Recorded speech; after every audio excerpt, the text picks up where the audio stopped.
Progressive Property, and I'm very honoured to have in my home studio over for dinner this evening is Neville Wright. And Neville, this is everyone. Good evening. It's been great actually. Here we must have had over 50 replies. I asked our progressive community, what one question would you love to ask the £100 million man? And we had at least 50 questions. One marriage proposal, at least 4 or 5 requests for joint ventures. Someone wanted a tenner until Friday.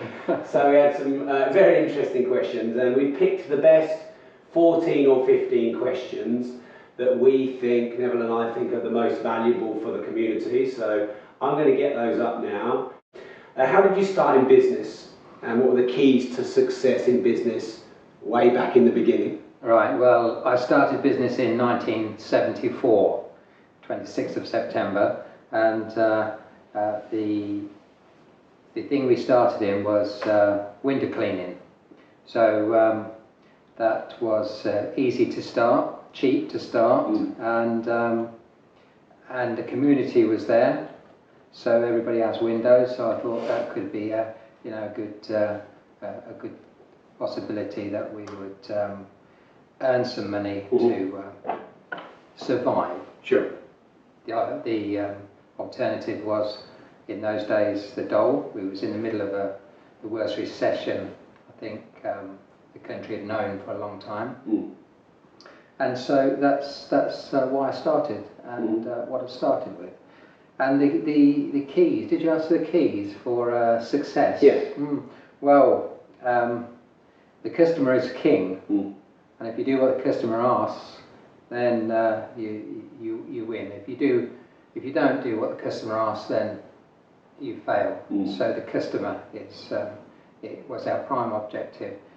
I needed to clean those windows better than anybody else, and I needed to do some extra. Maybe we should get these done. Yes, and that was it. You only need to do something a little bit better than anybody else, and same effort, and people want you again. Well, we progressed. You know, if I was still window cleaning, we'd be doing the Shard by now, and I think that would be absolutely fantastic. But I didn't like window cleaning.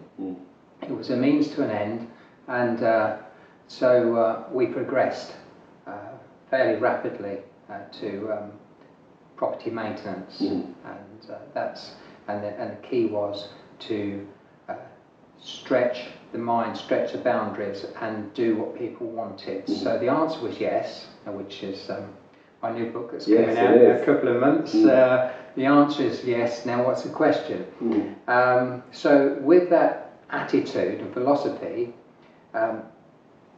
that's why it was a success in business, because we did what people wanted, and we tried to do it better than anybody else, and we did a bit more.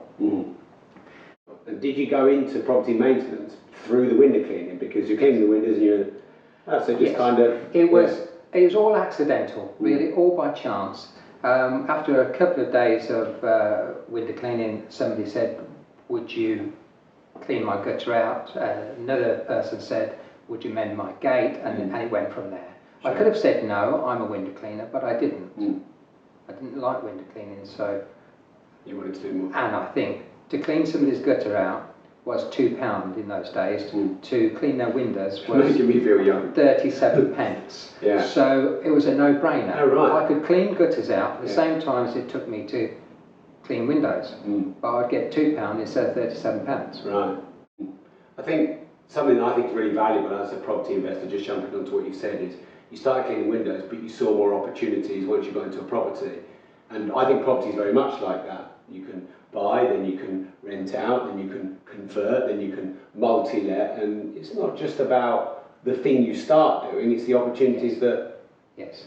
And how then did you get from the in-the-house and the maintenance into what everyone knows you for, which is kiddie care and the maintenance? Well, that was, again, just by accident, because the property maintenance business was growing. By then we had a truck, and we had a couple of people part-time working for us, and we needed, well, Marilyn used to be on the building site. So everyone who doesn't know Marilyn? Marilyn is my wife. Yeah. I met Marilyn when she was 15 and I was 16, and after 6 weeks I proposed to her, and we thought we'll get married, and that was good. That was brilliant. That was, because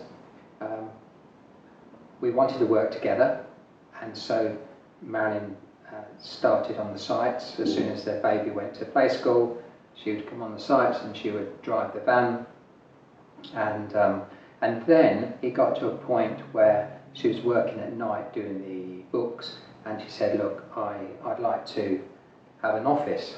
So as soon as we found a place for an office, she said, well, it'll only take me a couple of hours to do the bookwork a day. We ought to do something else. Well, this office was in a row of commercial shops, so we decided to have a shop and sell second-hand baby equipment, because we were very good at that. We bought a pram and we bought a cot. So therefore we were experts at it. We bought one of each of these things second-hand from jumble sales and what have you, and so we decided second-hand prams, easy, be great, and that's what we did. But we only sold second-hand stuff for about 3 months. And you built Kiddie Care up from nothing to, what was its turnover when you started? Well, the turnover was 41 million when we left in 2011, but we had the infrastructure and the buildings and all the technology to take it up to 200 million. So if you could start again with all the knowledge you have now, what would you do over different? Why would I want to do it different when I've made £100 million? Question number 3. So, what drives you, Neville, at this stage of your life? So these are exact questions that people ask. Right. So you're already multi-millionaire, so what drives you at this stage of your life? Can I tell you what drove me for a start? Of course, this is your interview, you can say what you like. Because it will lead on. For a start, what drove us to go into business was I was on the dole, and it was a downward spiral of depression. This was the miners' strike was going on. There was a 3-day week where you could only use electricity for 3 days a week. Wow. The rubbish was piling up in the streets. There was no jobs about, and there was millions and millions unemployed, and I was one of them. That was why I started. But now, why do I do it? Well, what else do you do in life? People say, why are you working when you're a multi-millionaire? Well, what do you expect people to do? And I don't class it as work anyway. I never have. But what about a specific big business or property challenge you've had? Can you remember any over the years? Maybe the recession or something that was tough, and how did you deal with it? Where are you pushing me in this? Nowhere specific. Are you talking about alcohol issues? No. Right. I don't read the papers, Neville. So. The recession was very bad. It was. It hit everybody like you was. Just driving a car into a brick wall, because everything seemed to go down within a few days, and there was no exception for us. Everything went down, and the challenge was, one of the challenges, there was hundreds of challenges. We just moved into something like £12 million new building. We was on the crest of a wave in 2006, where people were buying prams which were £1,200, and then all of a sudden, one day, people was buying prams for £399. Now, if you know anything about importing, it takes probably 3 months to import a container load of prams, and then every day after that, they come online. So we had 3 months to get new ones designed, cots, prams, high chairs, get them all redesigned to make cheaper ones and get them delivered. But in the meantime, we'd run out of the cheap ones. Nobody wanted to buy the dear ones, so we lost money. And that was a scary situation, because at one time we was losing something like £250,000 some weeks because all the stock we'd got was too expensive and we had to keep in the market and keep 140 people in business. Sure. But we got over that, you know, within a few weeks. We'd redesigned things, and then we was back at number one because we were selling more than ever. But we'd got to sell more because the prices were lower. So the cot, which we were selling at 199, now we'd revamped it and sold it at £99. And that made it so we've got to sell twice as many.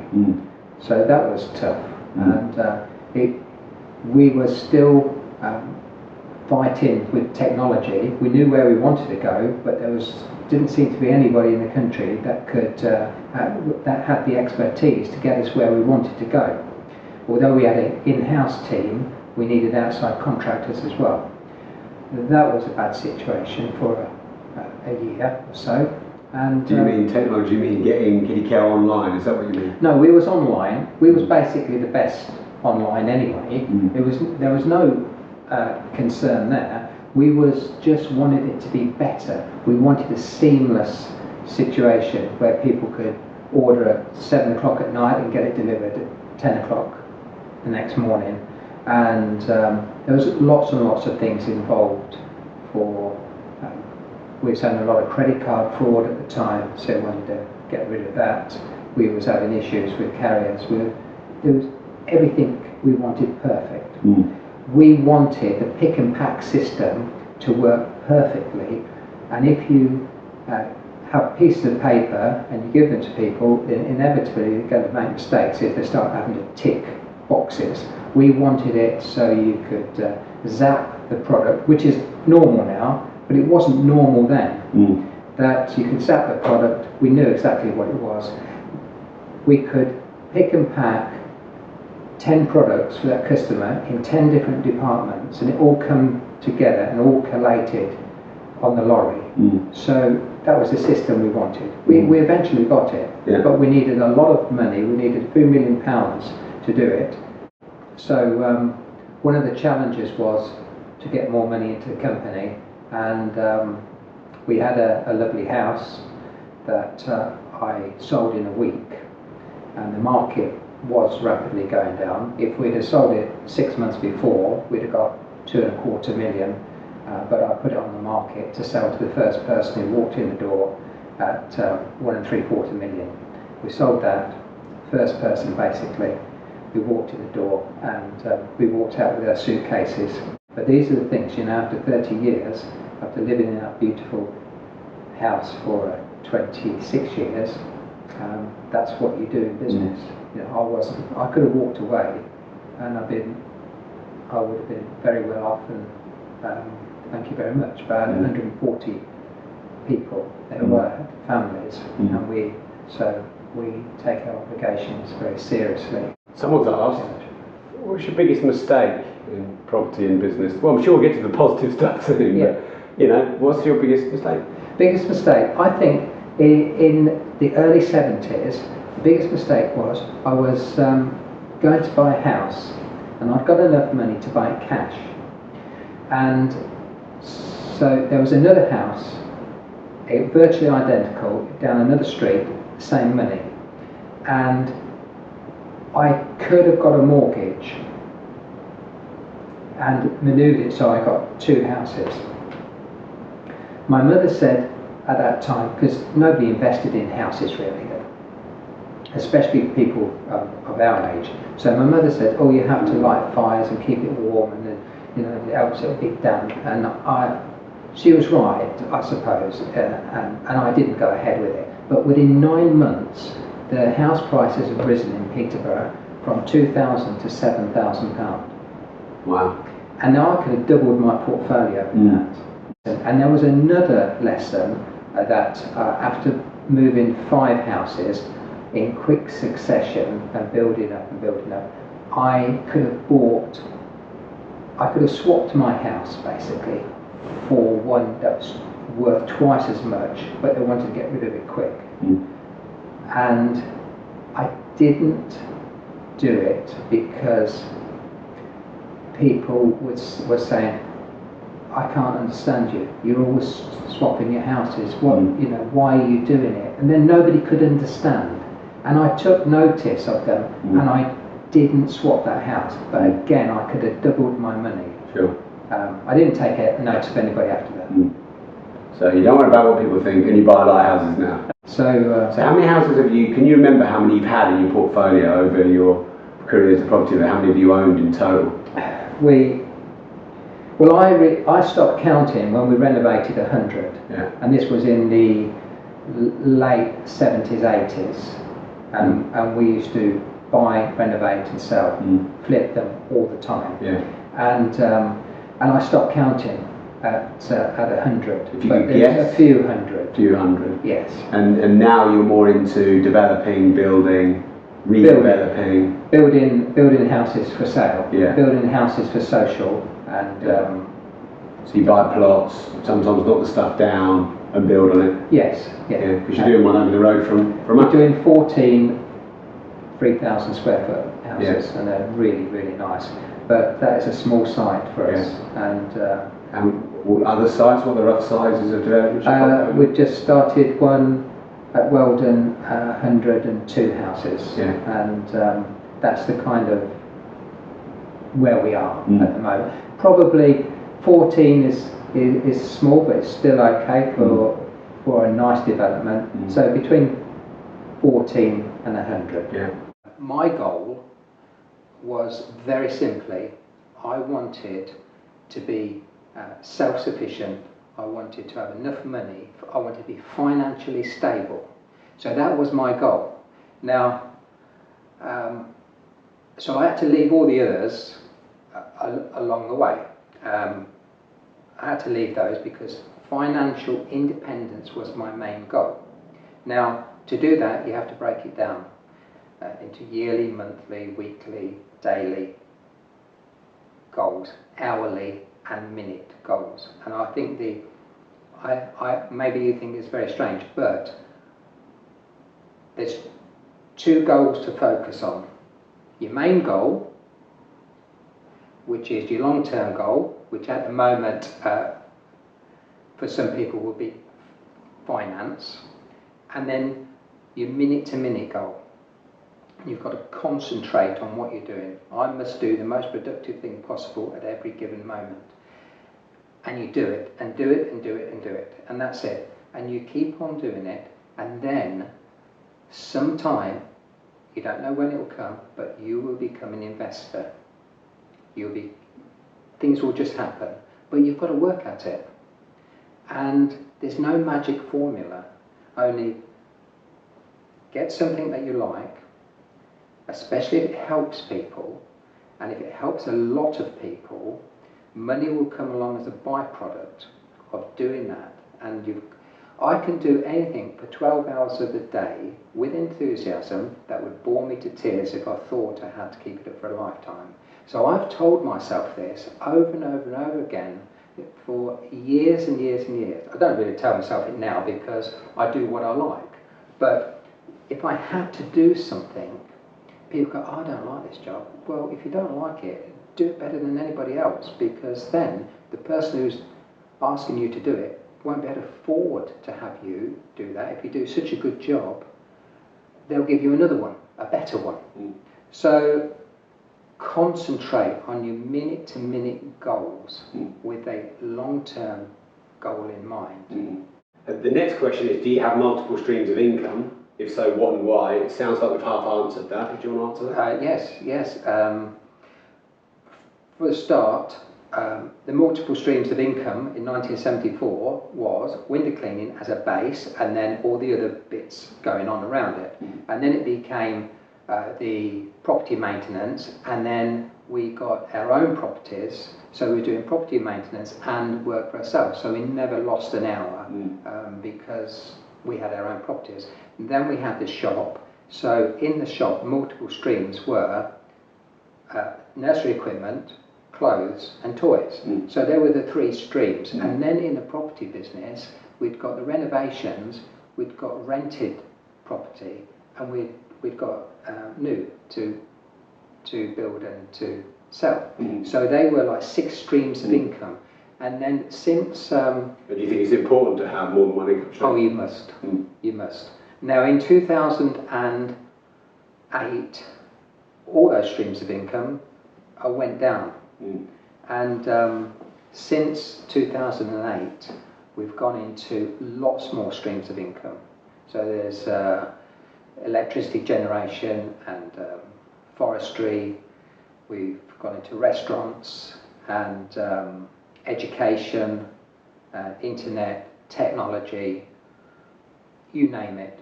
What's been your biggest challenges in building your empire? Challenges, what comes to mind?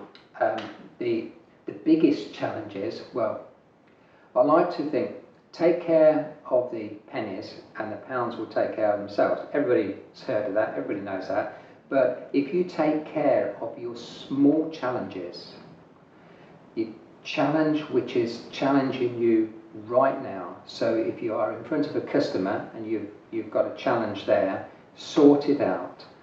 Sort small challenges out, because then it will help the big ones.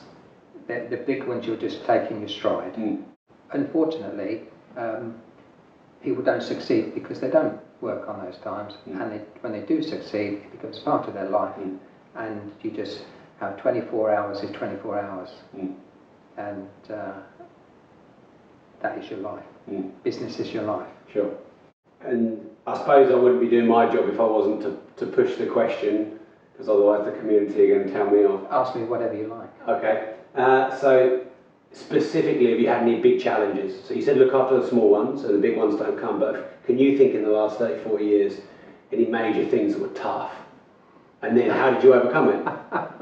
I think every day was tough. Yeah. Yeah, every day seemed to have its challenges, because we never had a business that looked the same at 5 o'clock in the afternoon, the same as it was at 9 o'clock in the morning. Our business changed day in and day out, constantly. So we were constantly being challenged. The next 5 years in the property market, someone asked if you could predict the future and forecast the next 5 years in the property market. Right, okay. What's Neville's predictions? In 1947, a person who I worked for had £1,000, and he lived in Facet near Peterborough, and you could buy a house. There was a row of houses for £1,000, 4 houses. And when I met him and he didn't buy them because he was too scared to put his money, he liked to see his money in the bank, and he was too scared to put it into property. So I met him in the early 70s, and he said to me, I wish I could give you my £1,000 because I know you could make some money with it. And he told me about the 4 properties, and I said, how much are they worth now? And he said, these properties are worth £1,500 each. So 1947, £250, 1972, 71, 72 is £1,500. Those houses now are worth £150,000 each. So they've gone in from early 70s, £6,000 to £600,000. So £1,000 in 1947 is now worth £600,000. Now, if you had rented those properties all the way along, 50 years, 49 years or whatever it was, if you took the rent on those, the value has gone up. You'd be worth 100 million. Looking into the future, people will want shops, they'll want roofs over their heads. The country is growing, it's getting more people in, so unless something happens which you can't predict, it's going one way. The government say they want 200,000 homes built in, but they're not providing the builders with the land and the opportunities to build them. So we're struggling. Hence all the conversions going on, and Yes. redevelopment. Yes. A lot of people asked, probably about 10 or 15 on this sheet, about your daily habits. And we won't go into too much of that, but are there any things you do on a daily basis that you think augment your success? Yes. Or, yeah. Oh, definitely. Yeah. Yes. The answer will probably not be what you expect. Okay, well, that's why we're interviewing you. Every day I take my luck as it comes and I fit myself to it. Mm-hmm. So every day is different.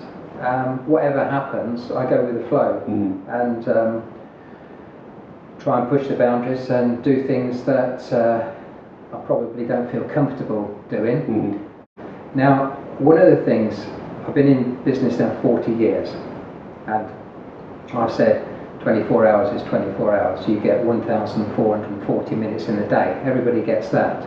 Some people stop at 5 o'clock or 6 o'clock, whenever, and that's it.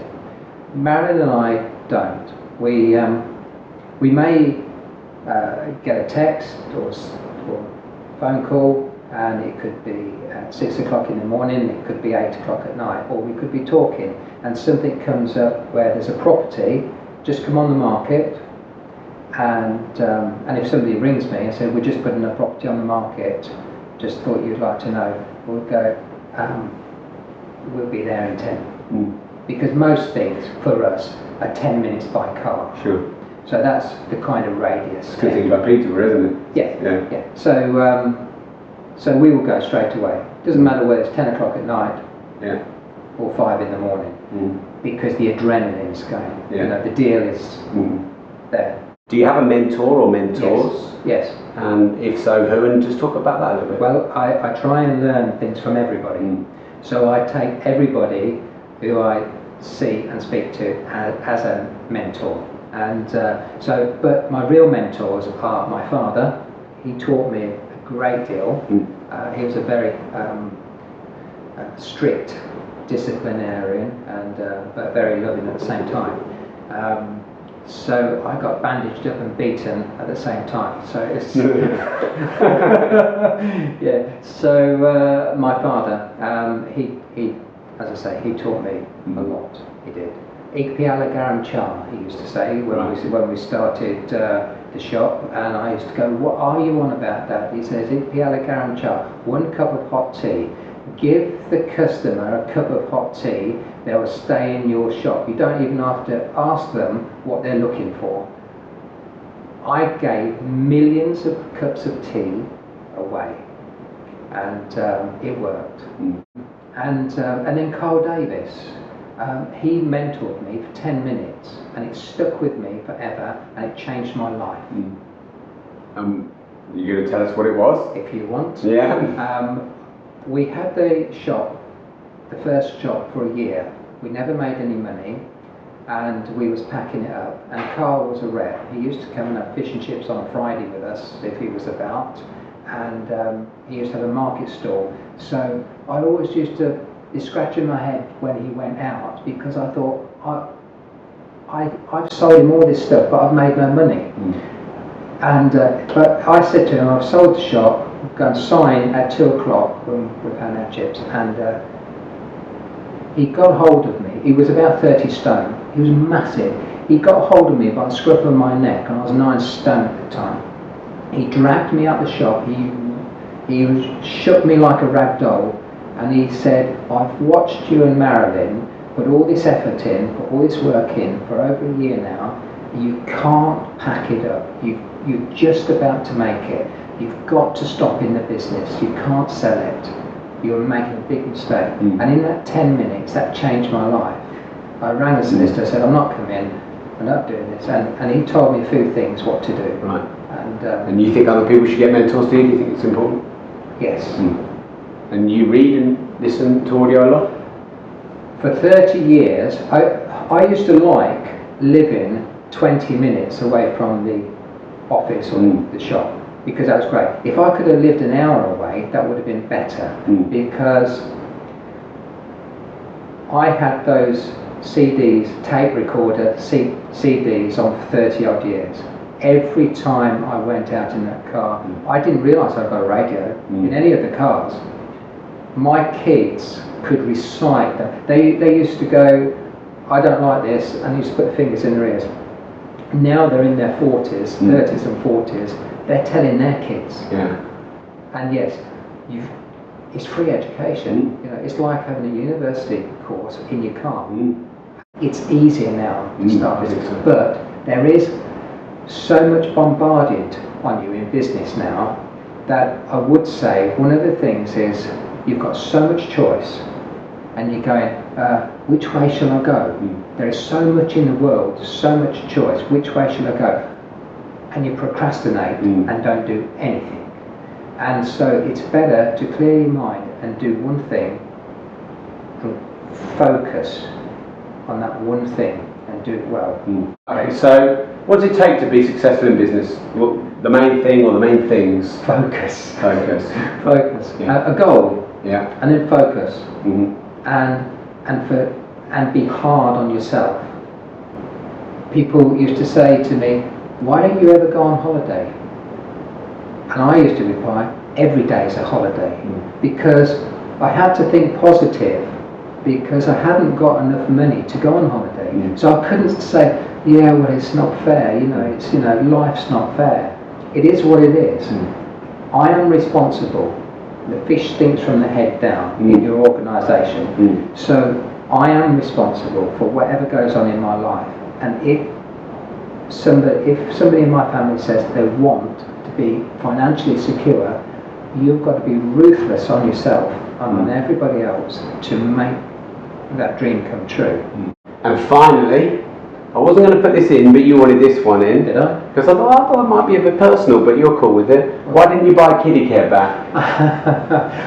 So just for those that don't know, if you just tell us Kiddie Care, what you grew it to, what you sold it for, Okay. and then since then what's happened. Right. Yeah. Well, Marilyn started Kiddie Care in the second-hand little shop that was her office. That she was there.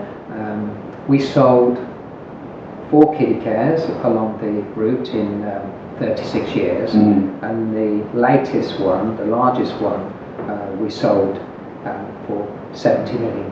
Yeah. And that was cash.